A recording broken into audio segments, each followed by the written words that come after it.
If you thought Christmas was supposed to bring families together, this story will show a very different truth. Betrayal, greed, revenge, and one video that changed everything. This isn't just a story about money, it's a story about what money reveals. Make sure you watch until the end, because I promise, the ending is more than deserved. My dad tossed the little paper square across the table, and it landed right beside my plate of glazed ham as if it were a used receipt instead of a gift. I did not flinch. I just looked at it.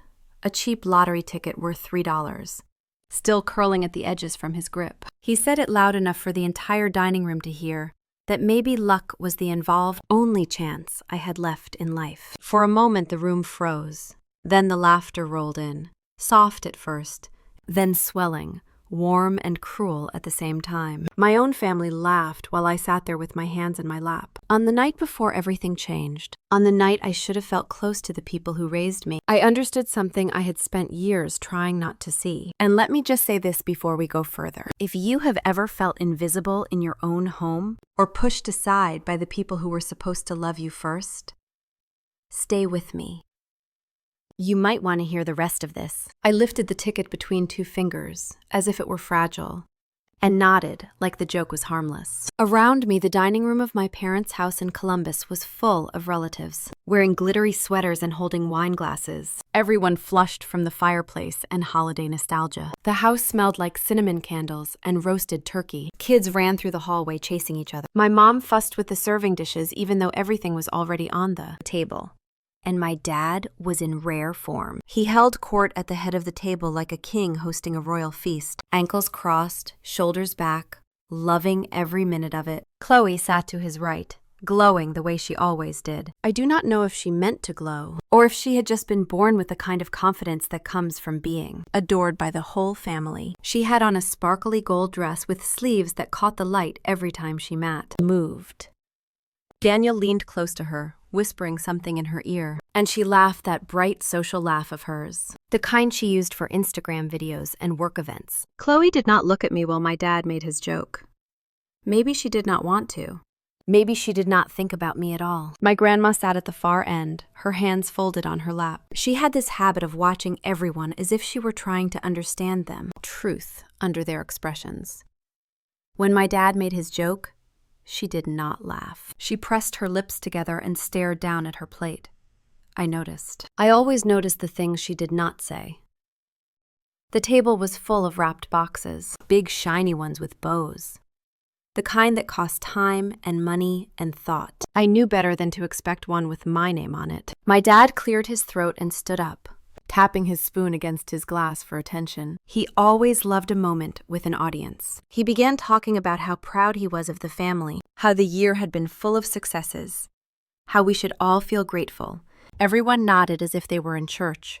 Then he turned to Chloe. He held up a thick white envelope like it was a sacred document. He said this year he and Mom wanted to do something special for their firstborn, their pride, their shining example. He opened the envelope slowly, building suspense, and slid out a set of travel documents. Chloe covered her mouth with both hands while he announced it. A 2-week Hawaii vacation for her and Daniel. First-class flights. A beachfront resort. Spa packages. The whole thing is worth $25,000. People gasped, then clapped. Some even cheered. I forced myself to smile. I did not want to ruin her moment. She looked genuinely surprised and happy. Maybe she deserved it. Maybe this was normal. Maybe I was the problem for even questioning it. Then my dad turned to me. I felt every pair of eyes shift. He said he had something for me too, in the tone people use when they hand a child a consolation prize for not winning a game. He reached into his pocket and pulled out a single lottery ticket. He did not hand it to me at the ceremony. He tossed it, the way people toss a napkin or a receipt. It fluttered and landed near the salt shaker. He said it again, louder this time so the cousins in the next room could hear. Maybe luck was my only chance. And the laughter came again. It filled the room and stuck to my skin like cold air. My mom pretended not to hear, busy rearranging a tray of cookies that did not need to be rearranged. Daniel smirked the way he did when he wanted to look like he understood more about the world than everyone else. Chloe gave a small, embarrassed smile, as if she wanted to distance herself from the joke, but not enough to say anything. My grandma lifted her eyes and looked straight at me. Not pity, not shock. Just a kind of quiet apology she could not say out loud. I looked down at the ticket. $3. The cheapest gift in the room by far. I could have let it crush me the way things like this used to. I could have cried or walked out or asked why he always treated me like the leftover daughter. Instead, I pressed the ticket flat with my thumb, nodded once, and thanked him. My voice did not crack. It was steady, calm, almost grateful. It surprised even me. My dad grinned like he had taught me a lesson. He said something about how hard work and grit mattered unless you were born under the wrong star. More laughter, more eyes avoiding mine. It was amazing how quickly people could pretend they did not witness someone being humiliated. People are good at that. Dinner went on, people talked, tables clattered. The conversation shifted to Chloe's upcoming project at work. Daniel's real estate deals, the latest drama with cousins I barely remembered. I helped Mom bring out dessert because that is what I always did. She did not speak to me about what happened. She asked if the whipped cream was too stiff and whether we needed more napkins. I answered with the same calm tone I had used for years. The tone of someone who knows their place. Later, when people began opening their gifts, I stayed quiet. I watched the lights shimmer on the Christmas tree, blinking slowly like they were tired too. I listened to Chloe squeal over a new camera. I listened to Daniel boast about the resort they would be staying at. I listened to my dad retell the story of handing her the envelope, exaggerating like he always did. No one asked if I liked my gift. No one asked if I was all right. No one looked at the ticket again, not even my dad. It sat on the table beside my empty plate, almost forgotten. Except by me. I picked it up when people started packing their coats. I tucked it into the inside pocket of my purse between a packet of tissues and my car keys. It felt ridiculous, like keeping a receipt from an embarrassing purchase. But something in me reacted when my fingers touched it. Something I could not explain. Not hope, not anger, just a spark of awareness. A tiny shift in the air that told me this night was not just another chapter in the long book of being overlooked. When I hugged Mom goodbye, she patted my back twice like I was a guest who had stayed too long. My dad gave me a half nod and said something about working harder in the new year. Chloe gave me a soft smile, the kind that tried but did not reach her eyes. Grandma held my hand for a little longer than usual. She squeezed it once, gently, as if to say she saw what no one else cared to see. Outside, the cold Ohio air wrapped around me the moment I stepped off the porch. The lights from inside glowed through the windows. The sound of voices and laughter drifted into the yard. I looked back once, just once, and felt the weight of all the years I had tried to earn a place at that table. Then I walked to my car, the lottery ticket still resting where I had tucked it, and sat behind the wheel with both hands on the steering wheel. It was then, in that quiet, cold driveway, that a simple truth settled over me. I had spent my entire life trying to belong to people who had already decided what I was worth. Tonight they told me the price. $3. That was my value in their eyes. And sometimes you need a moment like that. Sharp enough to cut, quiet enough to hear your own breath, to finally understand something you should have seen long ago. I started the engine. My purse shifted on the passenger seat. The ticket slipped out slightly, just enough for me to see the corner of it. I did not know then what it would become. I only knew that I was done pretending their love was unconditional, done explaining myself, done shrinking to fit their story. I backed out of the driveway, the taillights casting red onto the snow. The house disappeared behind me. The ticket rested beside me. I drove into the cold, dark night without looking back. The taillights faded from the snow behind me, and I drove the rest of the way home, with the kind of numb focus that happens when your brain is too tired to think and too alert to rest. By the time I pulled into my apartment parking lot, the cold had crept into my fingers. I sat there for a moment, listening to the ticking engine, the soft hum of December wind moving through the bare trees. I took a deep breath, reached for my purse, saw the corner of the lottery ticket peeking out again, and pushed it down without looking at it. I told myself I would throw it away in the morning, or maybe keep it in a drawer as a reminder to stop expecting anything from people who had already shown me who they were. 3 days later, that drawer idea looked ridiculous. It was a Tuesday morning. The kind where the sky is flat and gray, and the world feels half asleep. I had the day off from work because the office was still running on a holiday schedule. The apartment was quiet. I made coffee, burnt the first slice of toast, and stood barefoot in my kitchen with my hair pulled into a messy bun. I glanced at my purse on the counter. The ticket had somehow climbed back to the top, like it wanted attention. I picked it up, mostly out of boredom, and leaned against the counter while sipping my coffee. I remember I had never won anything in my life. Not a school raffle, not a work prize, not even a free dessert at a restaurant. I grabbed my phone, opened the lottery app, and typed in the numbers one by one. My mind wandered halfway through the sequence. I was thinking about whether my boss would assign me another end-of-the-year compliance audit, about needing to renew my car registration. Monotonous, ordinary life things. Then I hit enter. For a second, nothing happened. The screen spun in that little loading circle. I tapped it, annoyed, because my phone always froze when I needed it to work. Then the results popped up. I blinked once, twice, then leaned in closer. The first number matched. My first thought was that the app must be showing last week's results. I refreshed the page. The same thing showed up. I checked the date at the top of the screen. It was current. I felt something tighten in my chest. I checked the second number, also a match. I stopped breathing for a moment, not in excitement, more in the way people hold their breath when they see a storm forming in the house. Distance. I checked the third number, then the fourth, then the fifth. I refreshed the screen again. I wiped my thumb against the glass even though it was not dirty. I checked the same numbers on the state lottery website. I checked a news article that had listed the winning sequence. Every number matched. The jackpot amount stared back at me. $100 million. Not written in bold letters, not flashing or dramatic, just sitting there calmly as if it were any other number. $100 million. I whispered it out loud, slowly, testing the sound of it. It felt unreal, like speaking someone else's life into existence. I set my phone down gently on the counter. I did not scream. I did not laugh. I did not even smile. I just stood there, one hand holding my coffee cup, the other resting on the cold countertop. The apartment felt strangely still. Even the refrigerator hum seemed to fade. My heartbeat was steady. Too steady for something this big. I think shock does that to you. It simplifies everything into one long exhale. My first thought was not joy. It was practical. How do people even handle this?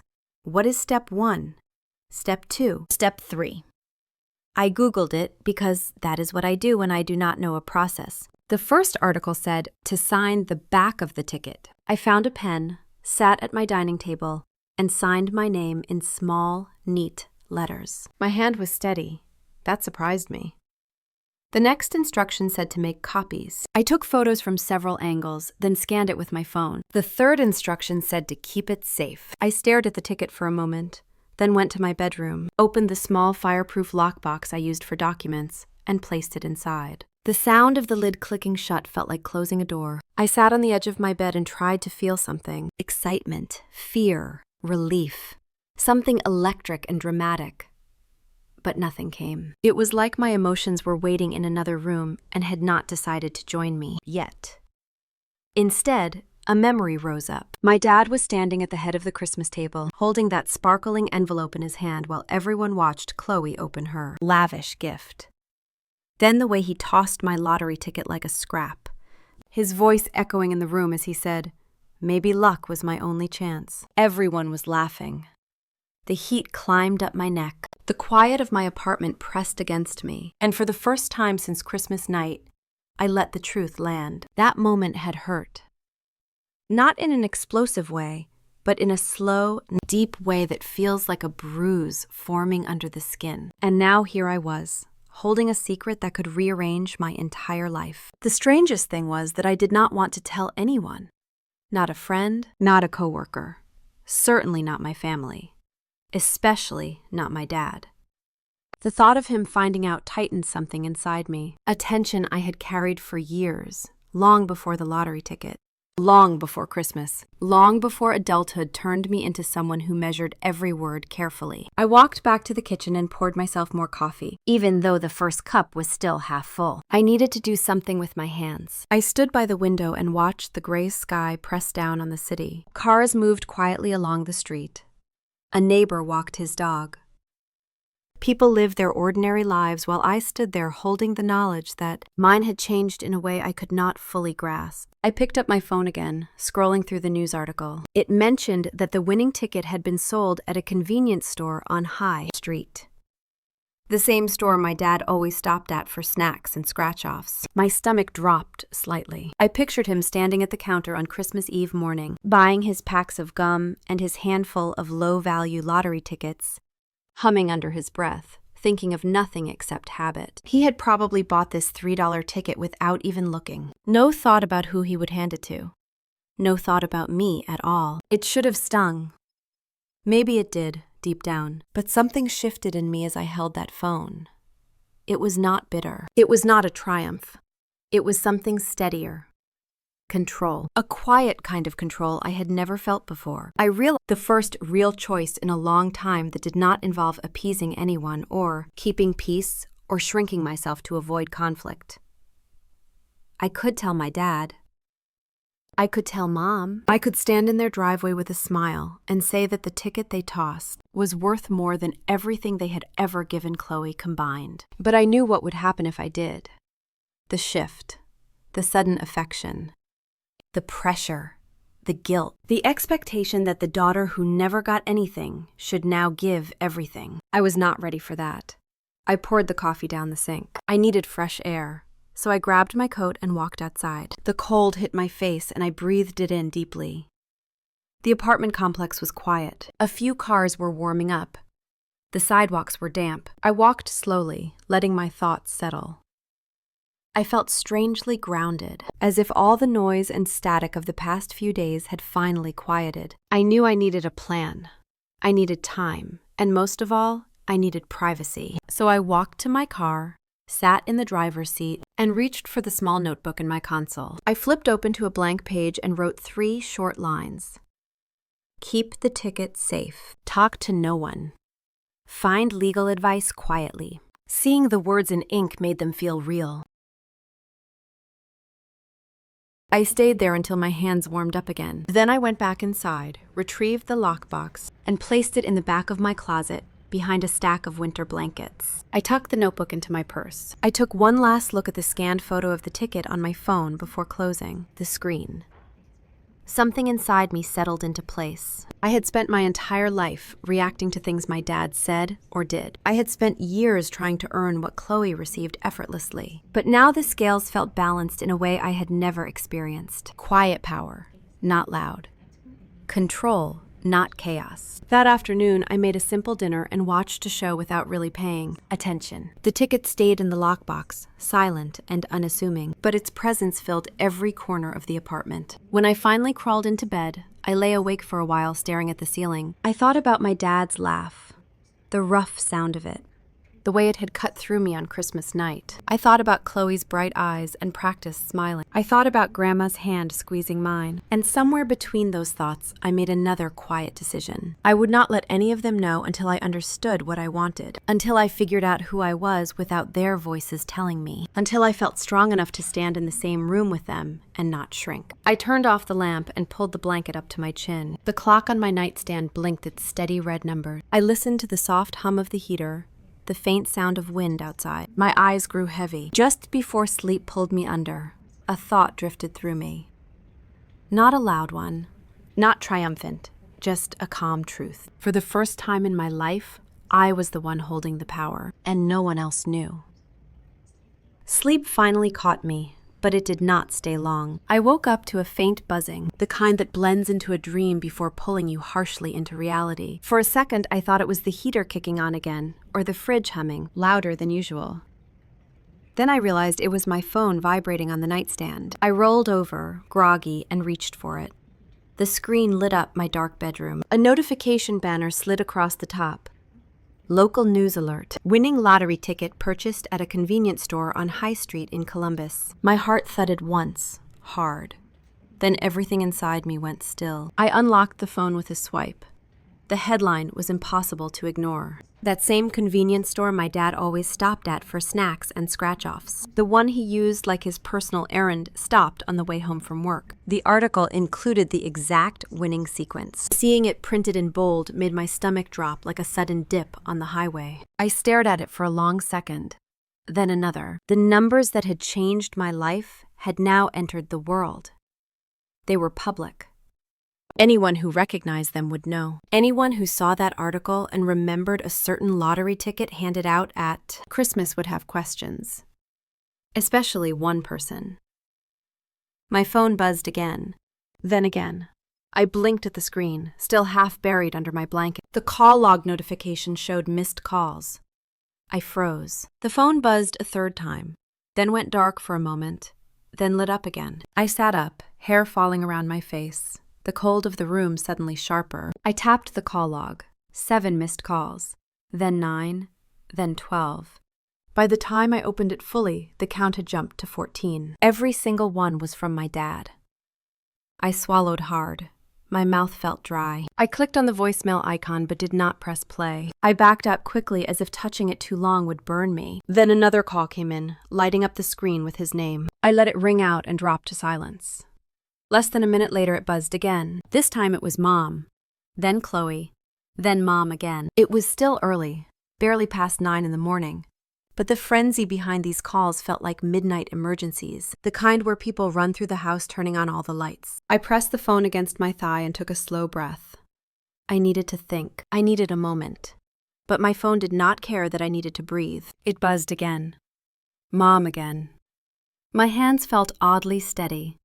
I stood up, walked to the kitchen, and placed the phone face down on the counter. The vibration rattled the granite once, then again. I opened the fridge, closed it without taking anything, then leaned both hands on the counter. The news, but it held just enough detail to unlock something for my dad. He was a creature of habit. He would remember every ticket he bought on Christmas Eve. He would remember the numbers because he liked choosing sequences. He would remember buying one extra cheap ticket absent-mindedly. He would remember tossing it to me. But in his mind, the act of giving meant nothing. Ownership was what mattered to him, not intention. He had always believed that anything of his stayed his, no matter whose hands it ended up in. I suddenly understood why the panic came so quickly. He must have recognized the numbers as soon as he saw them in the news. It would have hit him like lightning.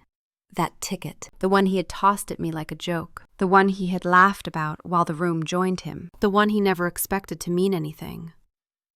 My phone buzzed again. I turned it over. My dad again. 14th missed call. I ignored it. The voicemail notification popped up, then another. I did not listen. A text came through next. Mom, call us. Then another. This is important. Then my dad. Pick up right now.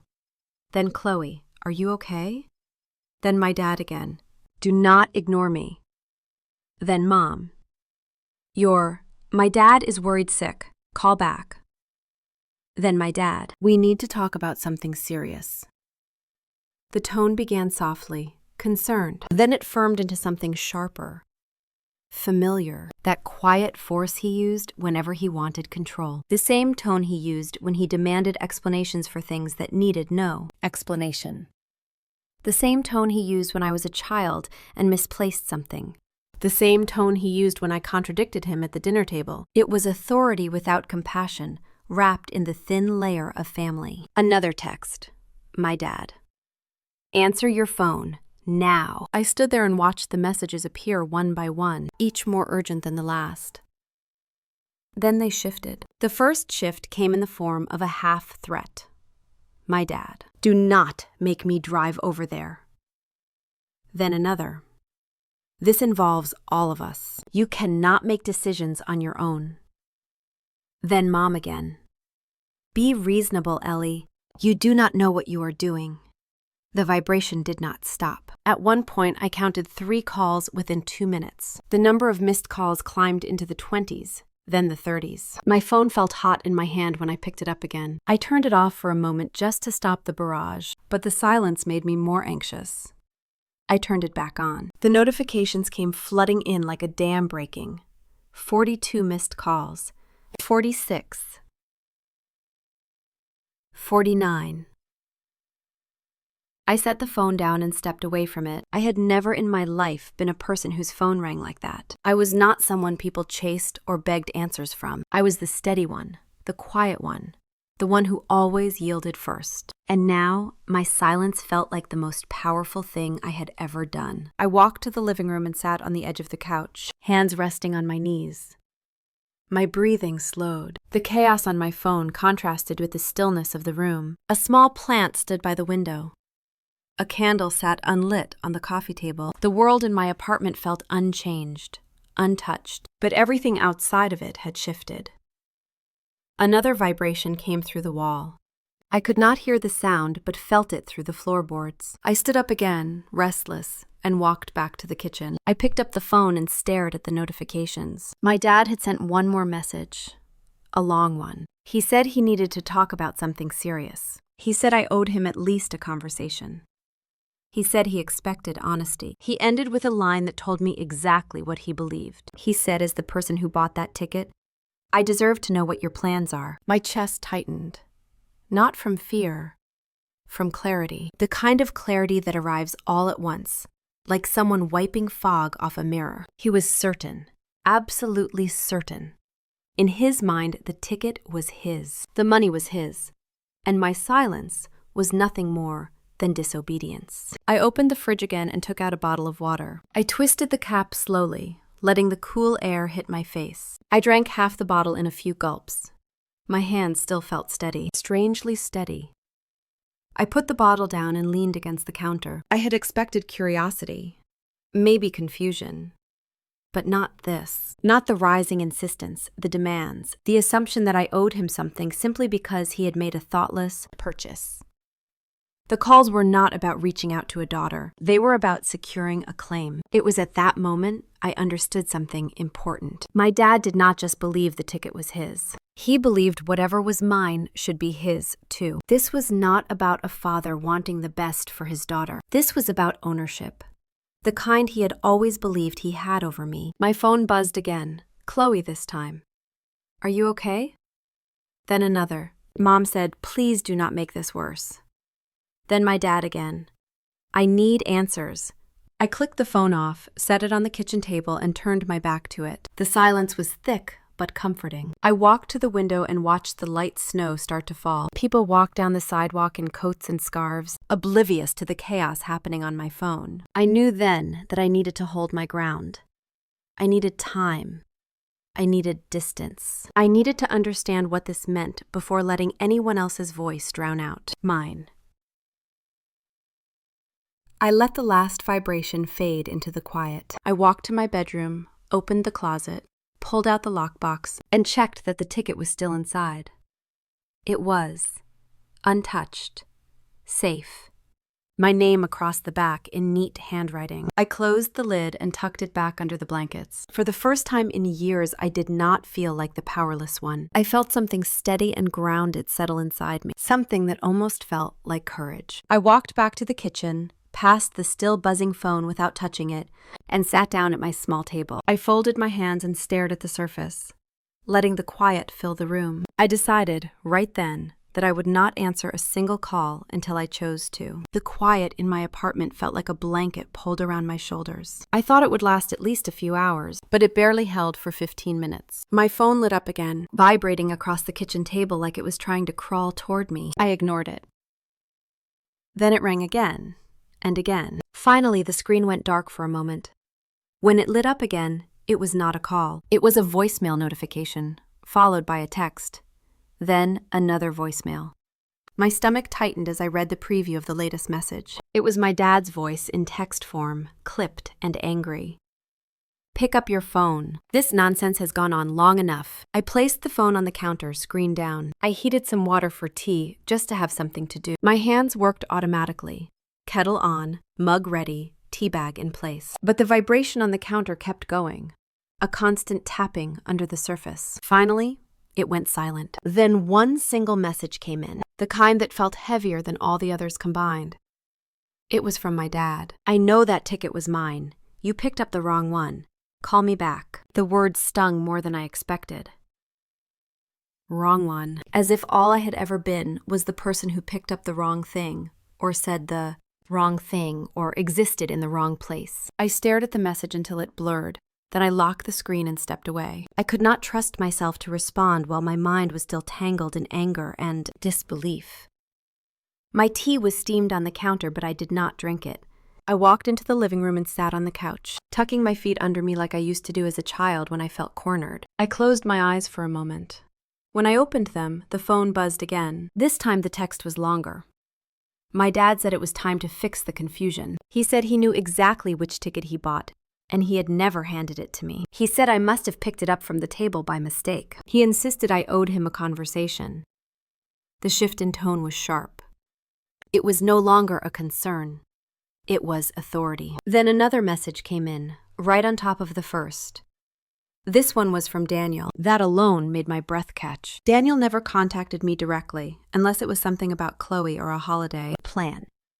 He wrote a long message about how ownership laws worked, how the person who purchased the ticket was the rightful owner, how mistakes happened, and it was better to resolve them within the family before lawyers got involved. He used the phrase, rightful holder of the asset.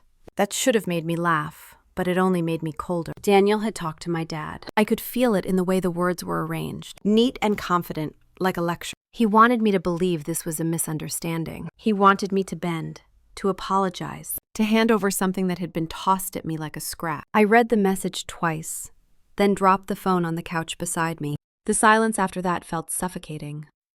Not peaceful this time. Heavy.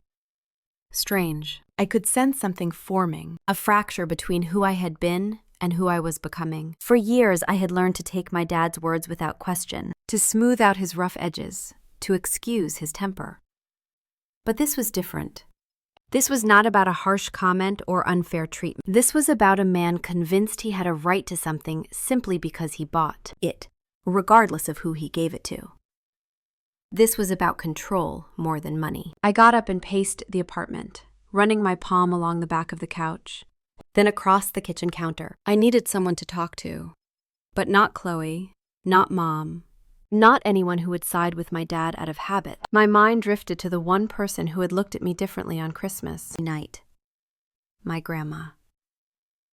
I pulled my coat on and grabbed my keys. I did not take my phone with me. It stayed on the couch, buzzing faintly as the door closed behind me. The cold hit me hard when I stepped outside. The sky was pale, the kind of winter brightness that feels colder than darkness. I drove across Columbus to the small assisted living facility where Grandma lived. The building looked quiet as I pulled into the lot. I sat for a moment, steadying myself, then headed inside. The hallway smelled like lavender cleaning spray and oatmeal. I knocked lightly on her door and stepped inside. Grandma was sitting in her recliner, wrapped in a soft gray blanket. She looked up, surprised but warm, her eyes sharper than I expected. I sat across from her and tried to steady my voice. I told her the news article had come out, the one about the winning ticket being sold near us. I told her I had received a flood of calls and messages from my dad and Mom and Chloe.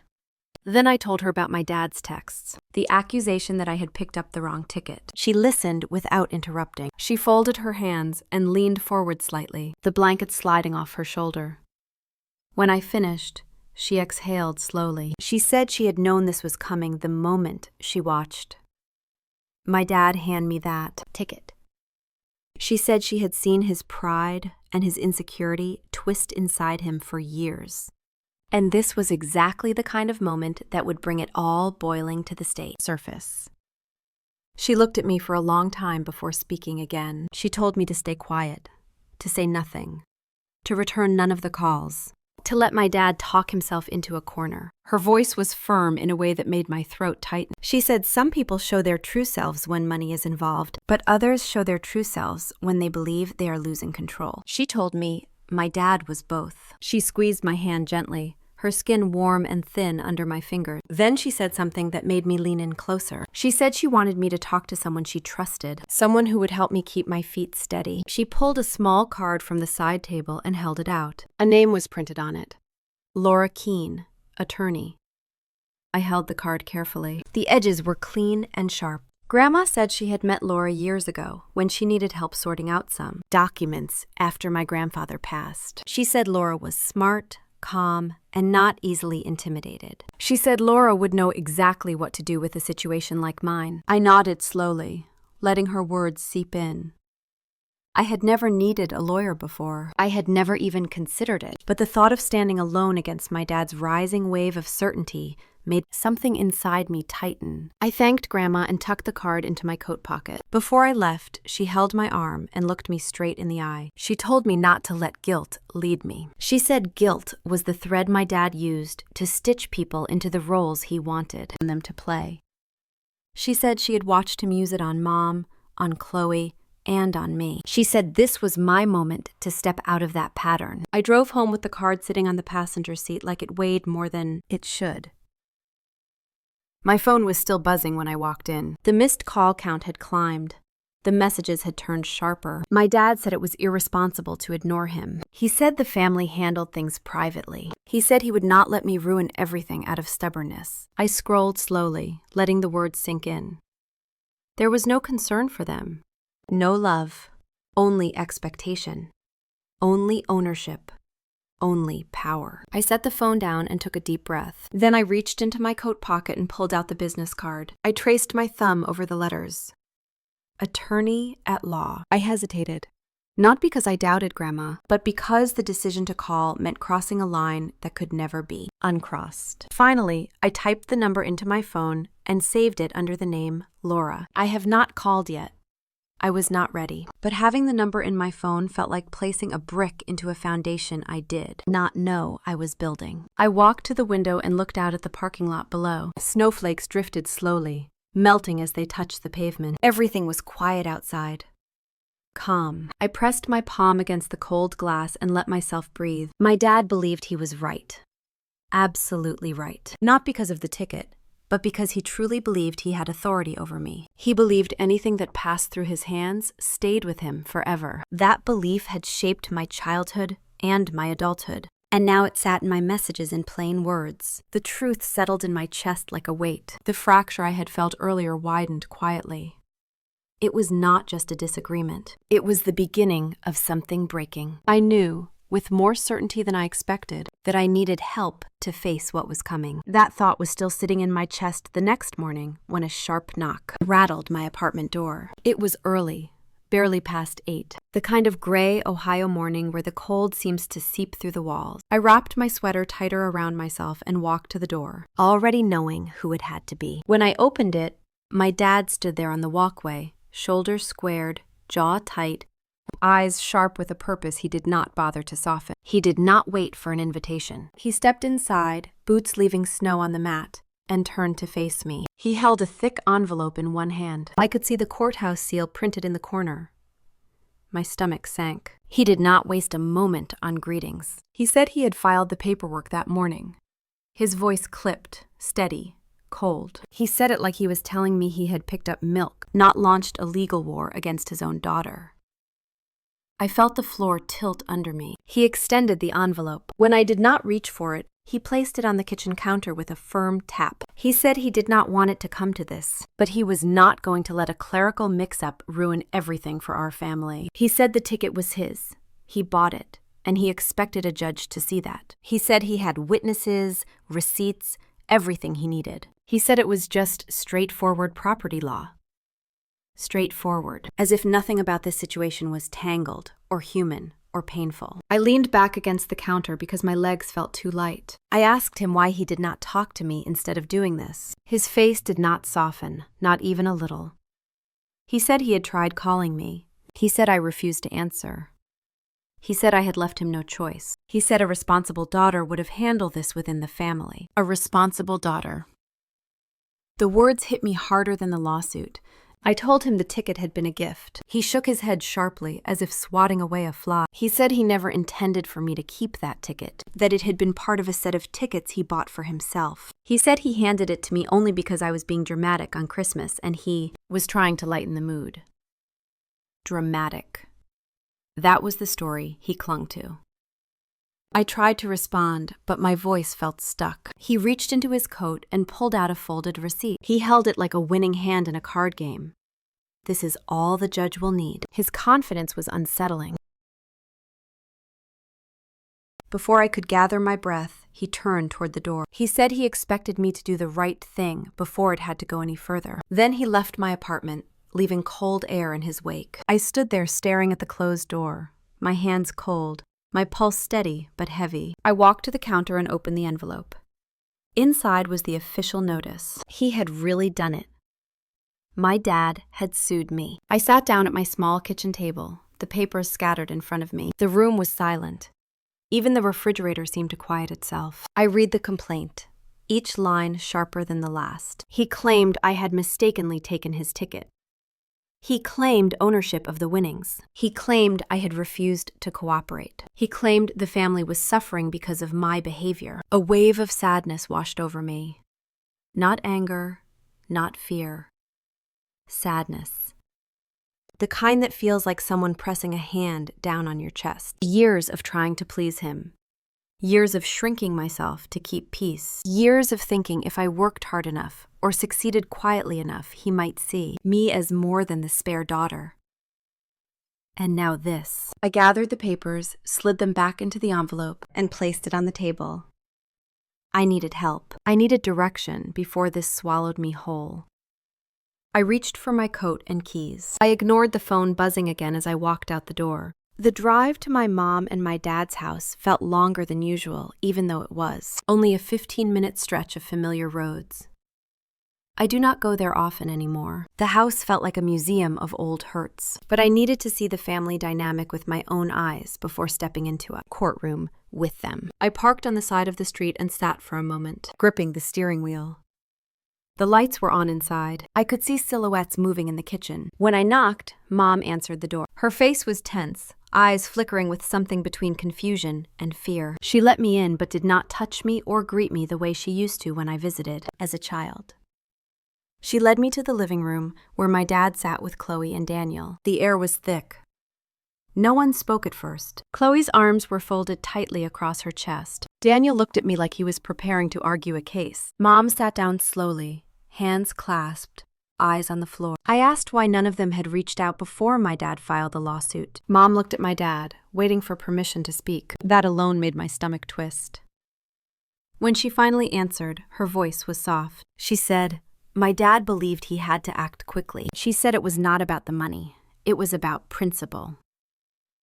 Principle. That word held a familiar sting. The same word my dad used whenever he wanted to justify something hurtful. Chloe finally spoke. She said she did not want this to happen, but if the ticket really was bought by my dad, then legally he had a point. The calm tone in her voice felt like a betrayal, even though she probably thought she was being reasonable. Daniel nodded and added something about protecting family assets and avoiding public scandal.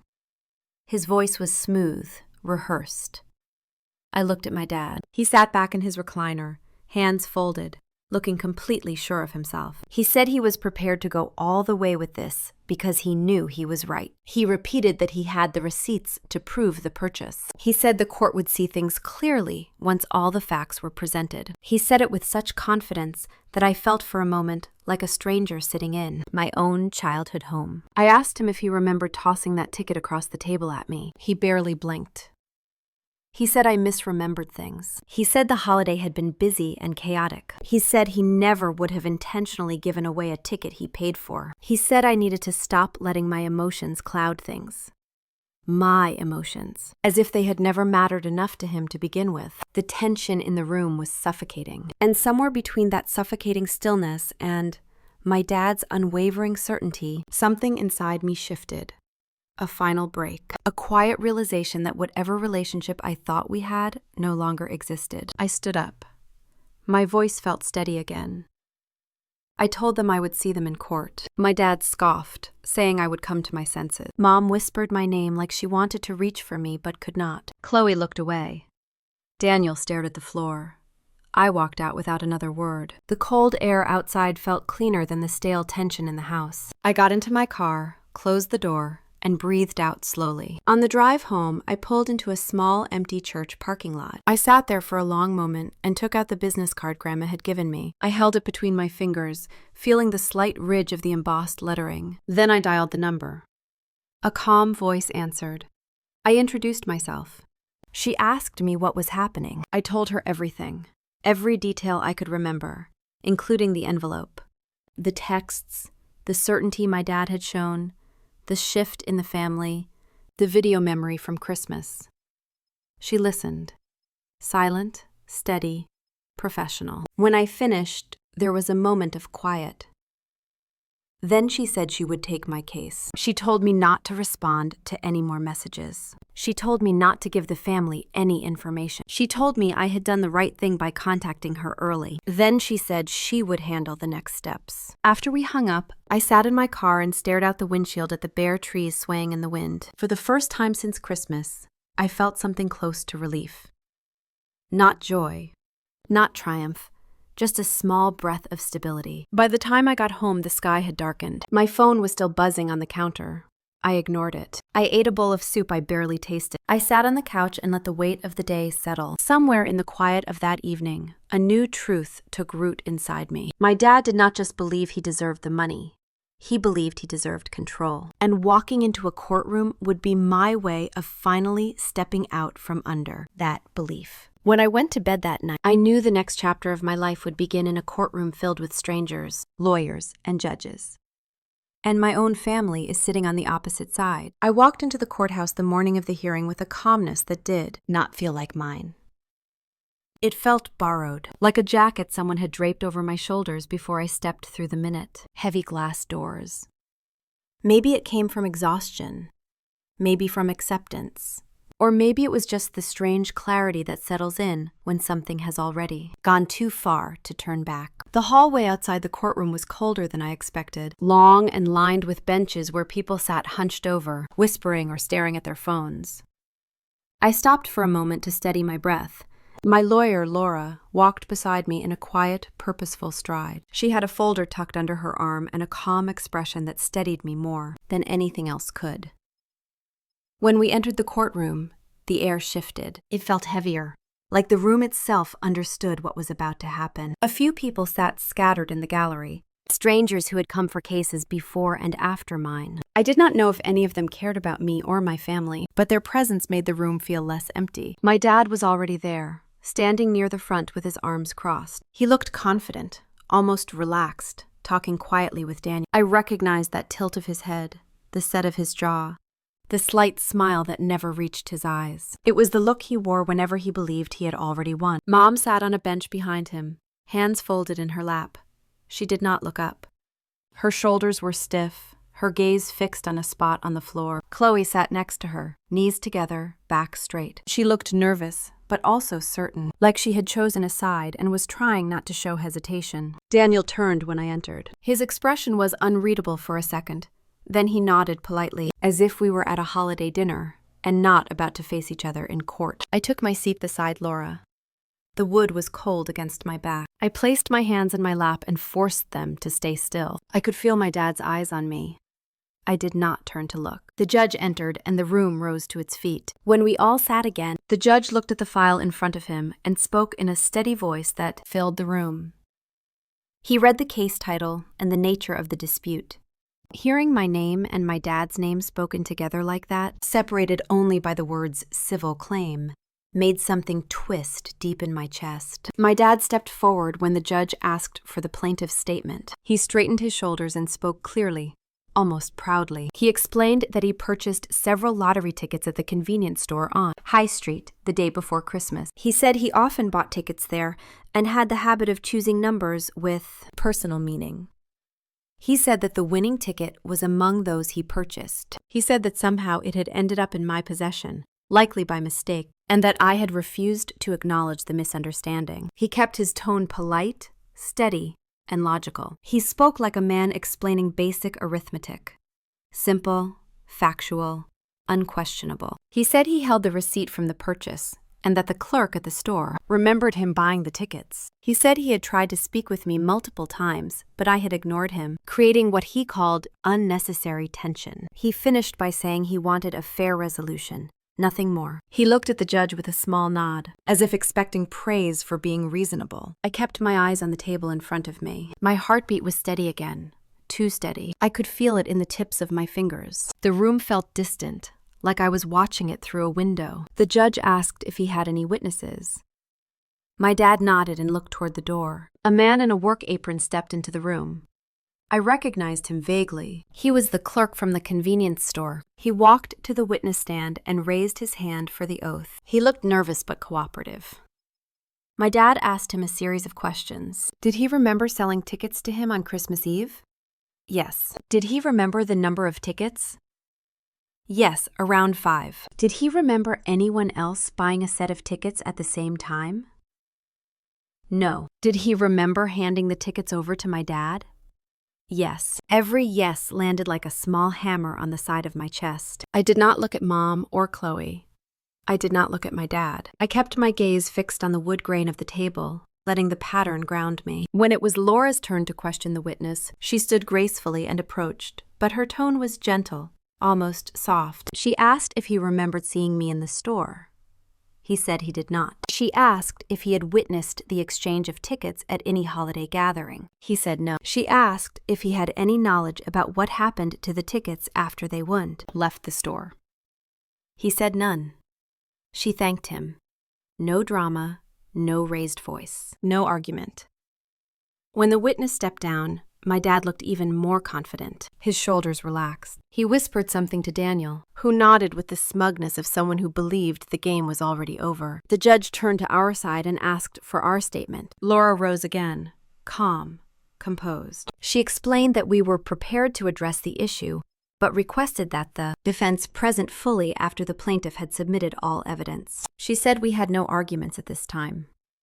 Her restraint made me uneasy. I wanted to say something, anything, but she had told me earlier in the hallway to keep quiet, to trust the process, to let my dad speak first until he had nothing left to say. So I stayed silent. The judge reviewed the documents my dad submitted. I could see him scan the receipt, the dates, the notations. He asked a few clarifying questions, all directed at my dad. My dad answered quickly, confidently. He spoke about his routine, about purchasing tickets for years, about how predictable he was, how careful. Listening to him, I felt like I was hearing someone describe a life I had never known, a version of a man who was responsible and thoughtful and steady. Not the man who tossed a ticket across a dining table like it meant nothing, not the man who let an entire room laugh at his daughter. But none of that belonged in the courtroom. The judge did not ask about Christmas night. He did not ask who laughed or why. He did not ask about the way my dad narrowed his eyes when he wanted to put someone in their place. The courtroom only cared about facts, not wounds. I realized then how powerful narrative could be when stripped of emotion. My dad looked like a composed, logical man. I looked like a silent daughter. Anyone watching would assume he had the upper hand. When the judge paused to take notes, the room grew quiet. I could feel eyes on me, though I did not look to see whose. Maybe Mom's. Maybe Chloe's. Maybe the strangers in the gallery who had already decided who they believed. Everyone thought I would lose. Everyone thought the case was simple. Everyone thought my dad's confidence meant the truth. Laura remained completely still beside me, hands folded, gaze steady on the judge. She did not fidget. She did not whisper. She did not look at me for reassurance or question. Her silence made me uneasy, but also strangely comforting. It was the silence of someone who was waiting for the right moment, not the silence of defeat. The judge finally looked up and said he had reviewed the submitted materials. He said the plaintiff's evidence was straightforward. I heard the faint shift of bodies in the gallery, a ripple of expectation. My dad looked satisfied. He had the posture of a man who had built a sturdy wall around his argument and dared anyone to try climbing it. Laura asked for a brief recess before we presented our material. The judge granted it. The gavel tapped once and echoed through the room. People stood. Papers rustled. A murmur rose. I felt the air change as we stepped into the hallway. The cold draft hit my face. Laura placed a gentle hand on my arm and leaned in slightly. She told me not to worry. She said the plaintiff had presented everything he had. She said it was always better for certain truths to wait until the right moment. Then she looked me in the eye. Her expression was calm, but firm. She said the moment was coming soon. I nodded, even though my stomach felt tight and my hands were cold again. I could feel the weight of the courtroom behind us, the eyes, the judgment, the whispered assumption. I could feel my dad's confidence pressing against me like a wall, but underneath that pressure, something else stirred. A quiet certainty, soft but steady. The same feeling I had the night I put the ticket into the lockbox. It was the feeling that the truth had not been spoken yet, and when it did, everything in that courtroom would shift. When the recess ended, we walked back inside. The judge took a seat. The air felt tense, expectant. Laura rose slowly, smoothing her jacket, and gave a small nod to the bailiff. I felt a strange warmth move through my chest, the kind that shows up right before something shifts. She asked the judge for permission to present a piece of evidence. The judge agreed with a neutral expression, unaware that the temperature in the room was about to drop. Laura opened a folder and pulled out a small flash drive. She approached the clerk with calm, precise steps, as if she had been waiting weeks for this single moment. The clerk plugged the drive into the monitor system. A blue screen flickered awake on the wall behind the judge. The sound system beeped. The judge adjusted his glasses slightly and glanced our way. Laura said she had a short video relevant to the nature of the ticket in dispute. Then she stepped back and positioned herself beside me. I could feel my heartbeat in my fingertips. The video began without any dramatic music or build-up, just the sound of chatter, clinking dishes, laughter, a familiar scene. Christmas dinner at my parents' house. The angle was from the far end of the table. Someone had been recording the moment my dad presented Chloe with the envelope of her Hawaii trip. In the video, Chloe sat glowing in that gold dress of hers. My dad stood beside her chair holding the thick white envelope, his voice warm and theatrically proud. You could hear the anticipation in the room as she pulled out the travel documents. Applause filled the audio. It all played out exactly as I remembered it. Then the part that mattered. The camera shifted slightly. In that tiny, almost unintended movement, I came into view, sitting across the table. My dad reached into his pocket and pulled out the small rectangle. He tossed it. You could hear the flimsy sound of a lottery ticket hitting the table near my plate. It was not handed, not offered, not explained.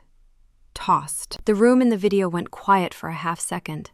Then my dad spoke clearly. "Maybe luck is the only chance you have, Ellie." His laughter followed immediately, joined by a few others at the table. It had a sharp, careless sound.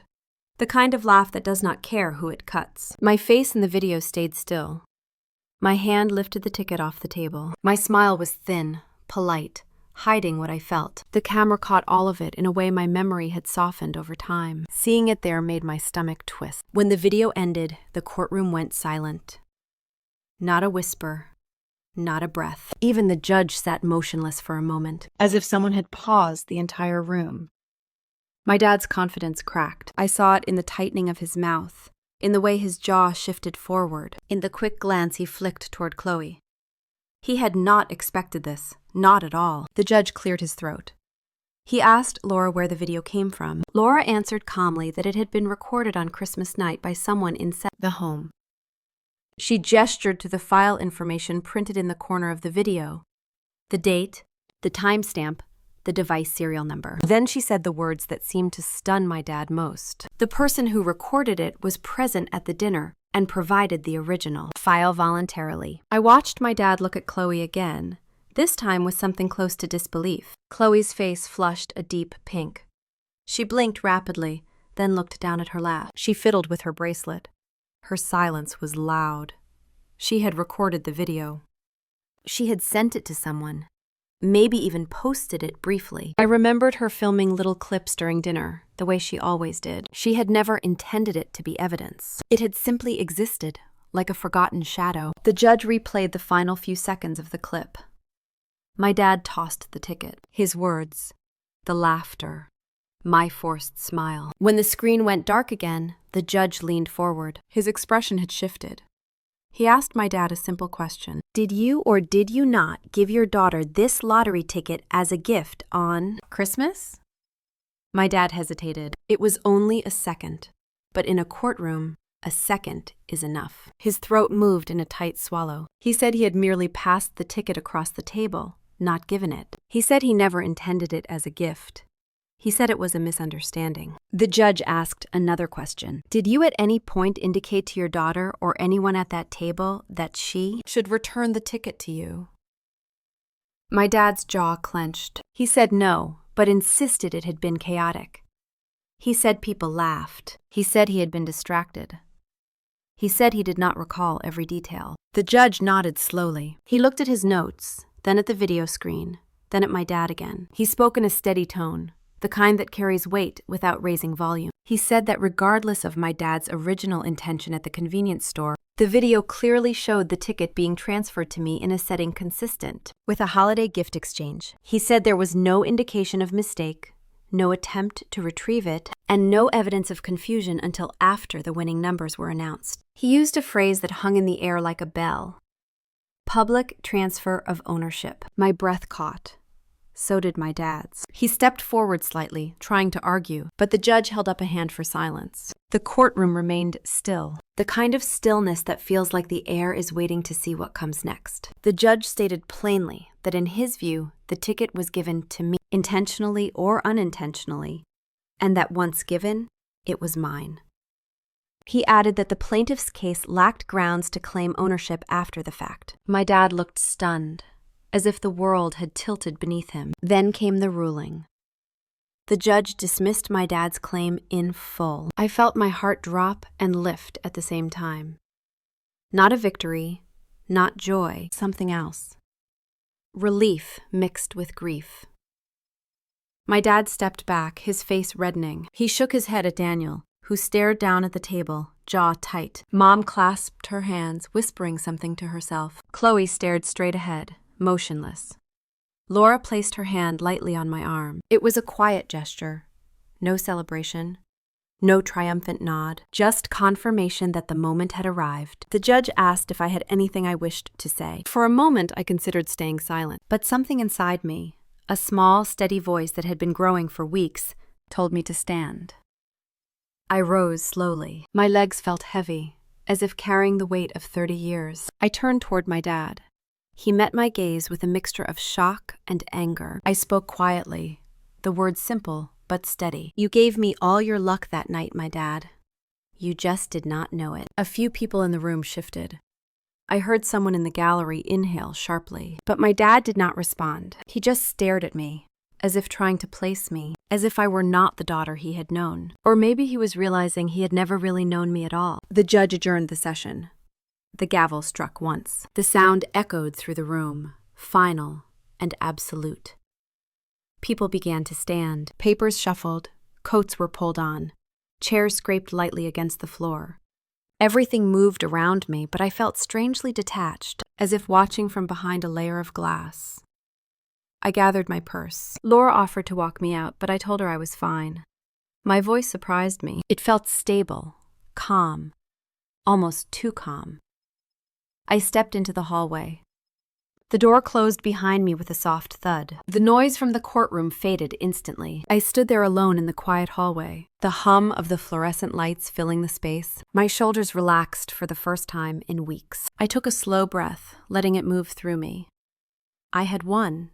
I stood up to my dad. I had spoken truth in a room where truth mattered. But the feeling inside me was not pride or triumph. It was a hollow ache.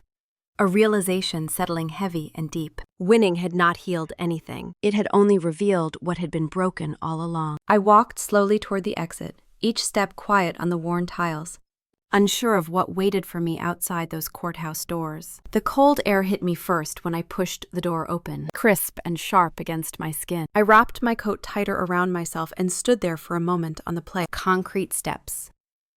Cars moved along the street. People hurried by without knowing anything about the storm I had just walked through. For a few breaths, I let myself believe that everything might settle now, that the courtroom had been the peak of, that my dad would retreat, wounded pride and all, and leave me alone. That hope lasted less than a day. The next morning, my phone lit up with notifications before I even finished my first sip of coffee. A coworker messaged me asking if I was all right. Another sent a link, then another. My stomach tightened when I tapped it open. My dad and Chloe had posted a video. Not a short one, not a simple statement. A full recorded conversation, filmed on their couch, the living room decorated with framed family photos behind them as if to underline the narrative they wanted the world to believe. My dad sat forward, elbows on his knees, voice steady but strained in that familiar, practiced way he used when trying to sound wounded. He said he was devastated by the way things had unfolded. He said no father should ever have to sue his own daughter, that he had done everything out of love and necessity. He said I had turned my back on the family. He said I had refused to speak to him. He said he had tried to resolve everything privately, but had been forced into them. Courtroom because of my stubbornness. Then Chloe spoke. Her voice trembled just enough to seem sincere. She said she loved me dearly, but she could not understand why I had become so cold. She said I had shut them all out. She said the ticket had been bought by my dad, and everyone knew it. She said she would have shared the winnings if they had been hers. She said family meant giving, not hoarding. She said I had chosen money over relationships.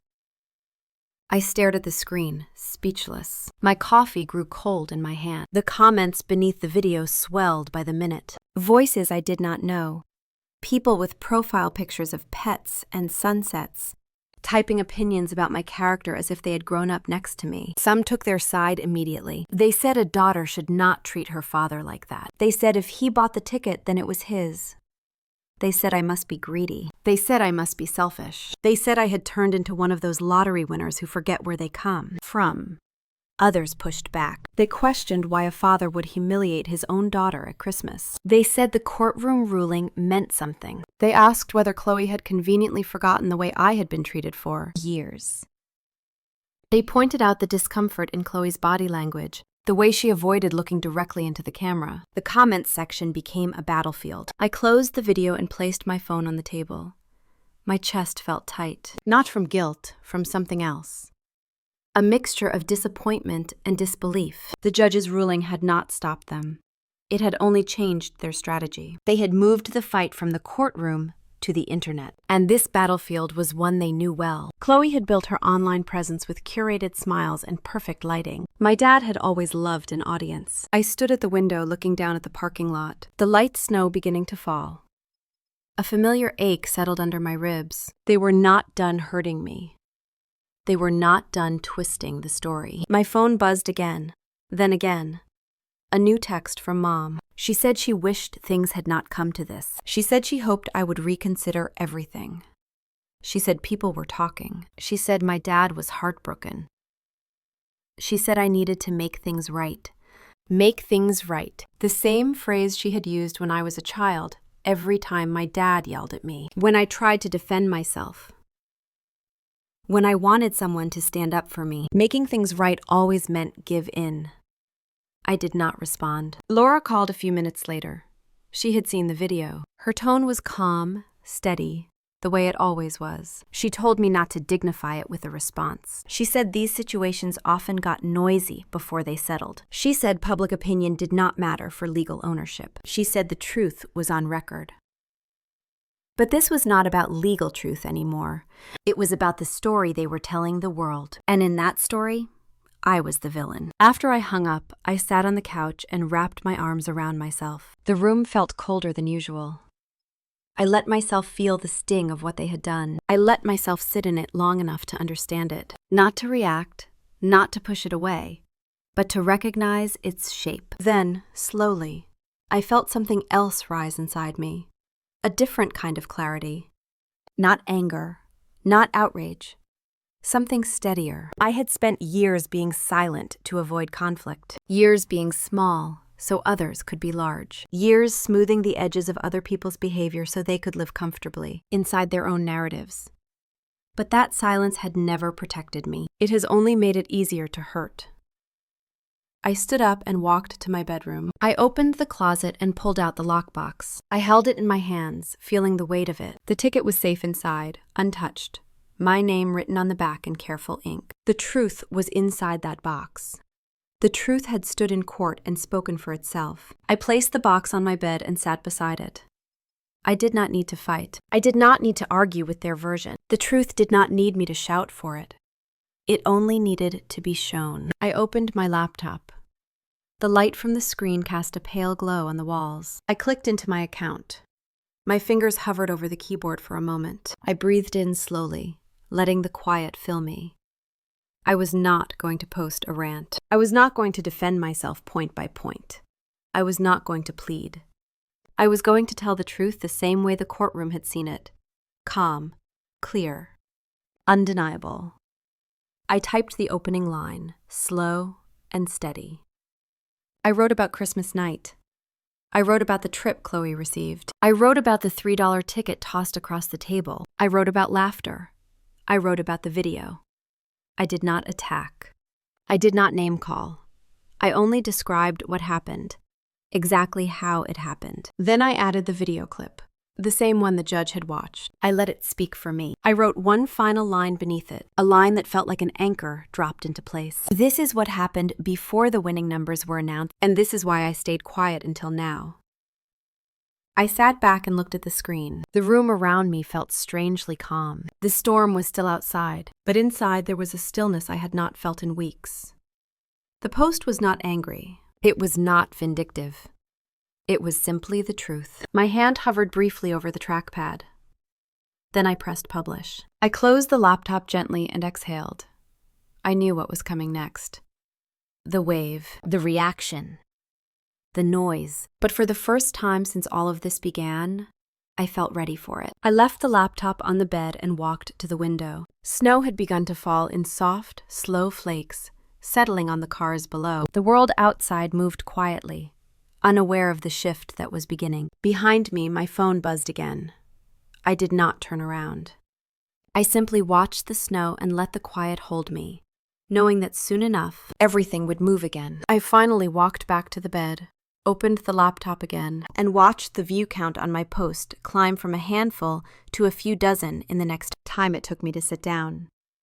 I refreshed the screen. A few dozen became 100. Then 200. The comments began appearing, first one at a time, then in clusters. I read the first few slowly, steadying my breath. Some people thanked me for sharing the full video. Others said they had wondered if there was more to the story. Some were blunt, calling out the cruelty in the way my dad had tossed the ticket. A few questioned my motives, but their voices felt smaller now, like they were losing their footing. I folded my hands together and let the screen glow wash over me. I had not posted the status to win anything. I had not posted it to retaliate. I had posted it because the truth deserved to exist somewhere outside the courtroom. Somewhere outside my dad's voice and Chloe's careful narrative. Somewhere quiet and clear. I scrolled down and read my own words again. They were simple, honest. No insults, no bitterness. I had written exactly what happened the night before the winning numbers were announced. I had written about the difference between a $25,000 Hawaii trip and a $3 ticket tossed across the table. I had asked a single question at the end. If this is love, why does it look so different depending on what you have to offer? Then I let the video speak. My laptop buzzed with notification after notification. The post spread faster than I had expected. Faster than I was prepared for. People shared it.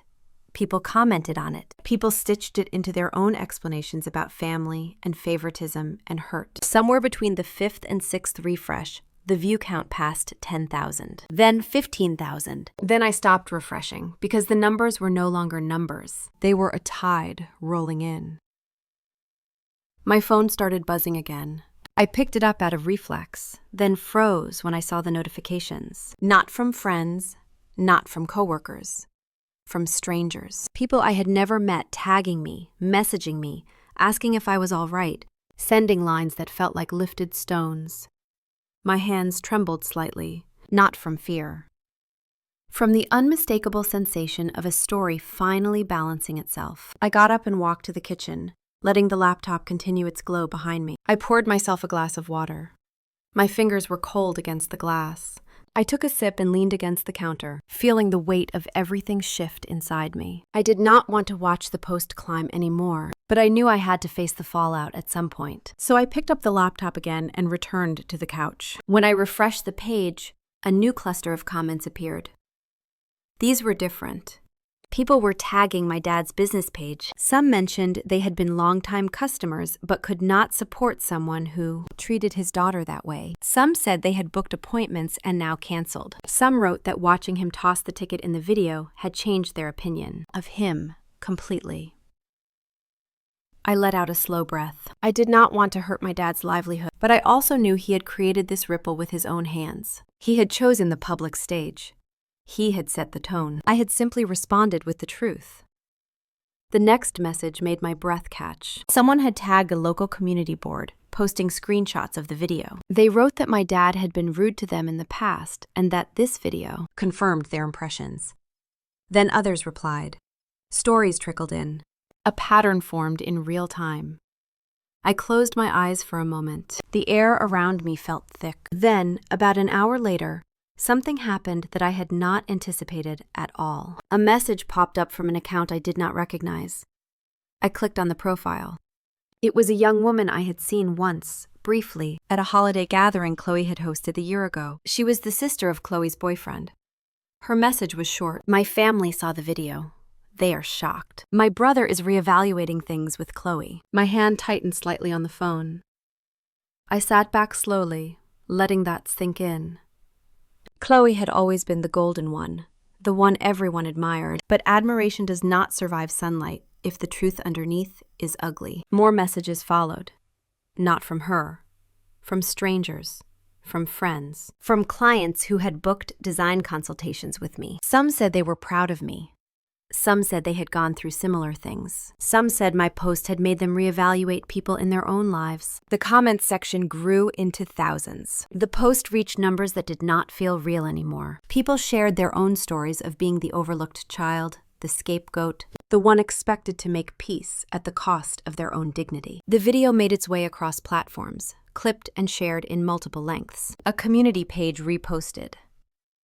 Then a local radio host commented. Then a journalist sent me a message asking if they could cover it for a family dynamics segment.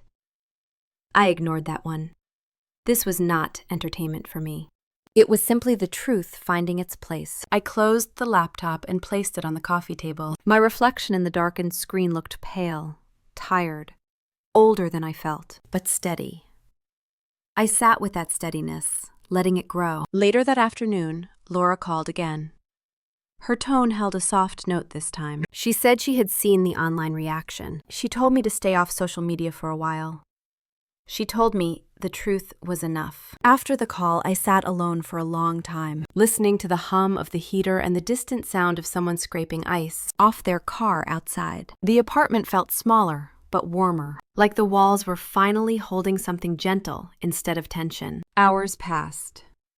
Evening settled in, casting long shadows across the floor. My phone buzzed with a message. I glanced at it without unlocking the screen. It was Chloe. The preview line read, "I did not know it would go this far." Then another line appeared. "Everything is falling apart." I set the phone face down. It was not my place to fix her life. It was not my job anymore to make myself smaller so others could remain comfortable. Karma had its own rhythm, and I was not the conductor. I was simply someone standing still while the consequences of other people's choices unfolded around me. I walked to the window again and looked out at the street. The snow now piled lightly along the curbs. A car drove by slowly, its tires crunching softly against the slush. Across the lot, a neighbor walked their dog, bundled in a thick coat, unaware of the small revolutions happening behind my window. I rested my forehead against the cold glass for a moment.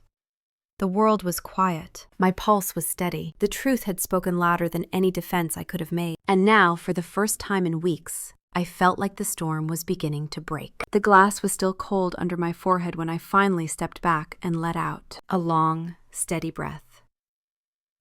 The street below had quieted. A layer of soft white covered everything, turning the parking lot into something almost gentle. I stood there for a moment longer, letting the silence settle into me. It felt like the first real silence I had known in weeks. Maybe months. Maybe years. I walked back to the couch and sat down slowly, letting my body sink into the cushions. The room felt different now. Not bigger, not emptier, just calmer. I reached for my glass of water, took a sip, and held it loosely in both hands. My reflection wavered on the surface, faint and almost unrecognizable. I had not expected this feeling. I had not expected to feel anything, to be honest. I thought that after everything, I would feel triumphant, vindicated, maybe even proud. But the truth that settled in the room was quieter, heavier, clearer. This whole journey had not been about the money at all. It had never been. It had been about value, and who was allowed to have any. I stared down at my hands, remembering the night I stood in my parents' living room holding a $3 lottery ticket tossed at me like an afterthought.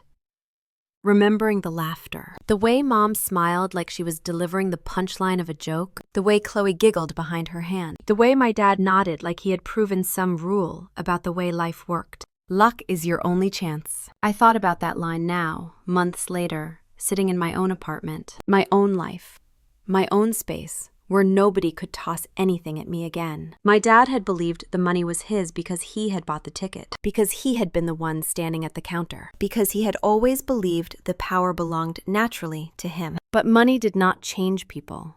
It revealed them.